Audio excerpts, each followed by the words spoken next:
దేవుని పరిశుద్ధ నామమునకు మహిమ కలుగునుగాక. ప్రియులారా, ఈ ఉదయకాల సమయంలో మీ అందరికీ ప్రభునామమున వందనాలు తెలియజేస్తున్నాను. దేవుని వాక్యమును ధ్యానిందాము. కీర్తనల గ్రంథం 23 అధ్యాయం 1 నుండి. యెహోవా నా కాపరి, నాకు లేమి కలుగదు.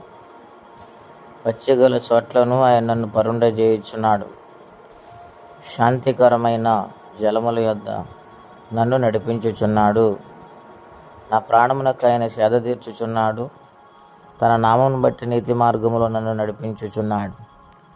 ప్రియ స్నేహితులారా, ఈ విశ్రాంతి దినమున పరిశుద్ధాత్మ దేవుడు మనందరితో మాట్లాడుచున్న ప్రత్యేకమైన మాట ఏమనగా, ఆయన కాపరిగా ఉంటే లేమి అనగా కరువు అనేది కానీ,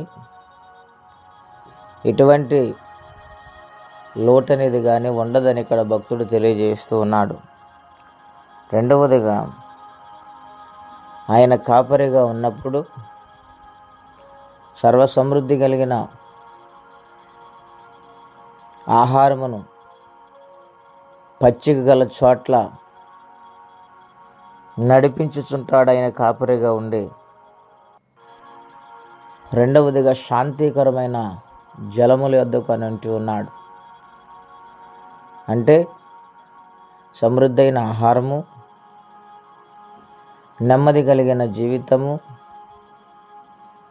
నెమ్మదిగా విశ్రాంతి పొందే సమయము దేవుడు అనుగ్రహిస్తానని పరిశుద్ధాత్మ దేవుడు ఉదయకాలం మనందరితో మాట్లాడుచు ఉన్నారు. మూడవదిగా మనం చూస్తే, ప్రాణమునకు సేద తీరుస్తాను అని మాట్లాడుచున్నారు. అవును, దాహార్తితో నిండిపోయిన ప్రతి మానవుని జీవితము లోటుపాటులతో, అశాంతితో, కష్టతరమైన బ్రతుకుల్లో, తెలియని కష్టాలు వచ్చి పడుతున్నప్పుడు, బాధలు పడుతున్నప్పుడు, ప్రాణానికి నెమ్మది లేనప్పుడు మర్రపెడుతూ ఉండగా దేవుడు కరుణించి కనికరించి ప్రాణానికి నెమ్మదిని సేద తీరుస్తాను అని మాట్లాడుచు ఉన్నారు. గాఢాంధకారపు పరిస్థితులు వచ్చినా ఆయన విడిచిపెట్టనని వాగ్దానం చేస్తున్నాడు. ఇవన్నీ ఇప్పుడు కాపరి చేస్తాడు అని అంటే, ఆయన కాపరిగా జీవితంలో ఉన్నప్పుడు, కాపరిగా నడిపిస్తున్నప్పుడే గొర్రెకు అంత కాపుదల, అంటే విశ్వాస జీవితంలో, సేవకుని జీవితంలో, ఆయన భక్తులైన వారి జీవితంలో జరిగిస్తానని మాట్లాడుతూ ఉన్నారు. సర్వమానవాళిని ఆయన ప్రేమించి అందరినీ కాపాడుచున్నారు గనుక ఆయన ప్రేమను పొందుకునేవారిగా దేవుని సన్నిధిలో ఉండాలని, ప్రాణమునకు సేద తీర్చి శాంతికరమైన జీవితాన్ని శాంతికరమైన జలముల యొద్దకు నడిపిస్తున్న దేవదేవుని సన్నిధిలో నమ్మకంగా ప్రభు కొరకు జీవించాలని, దీవించబడాలని కోరుకుంటే మాటలు నేను ముగిస్తూ ఉన్నాను.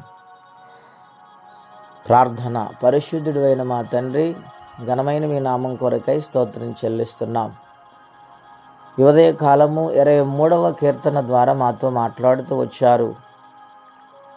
ఆహారము సమృద్ధిని, సమృద్ధైన పానీయమును, కష్టతరములో గాఢాంధకార పరిస్థితుల నుండి విడుదలను ఇస్తానని వాగ్దానము చేసి మాట్లాడుతూ వచ్చారు.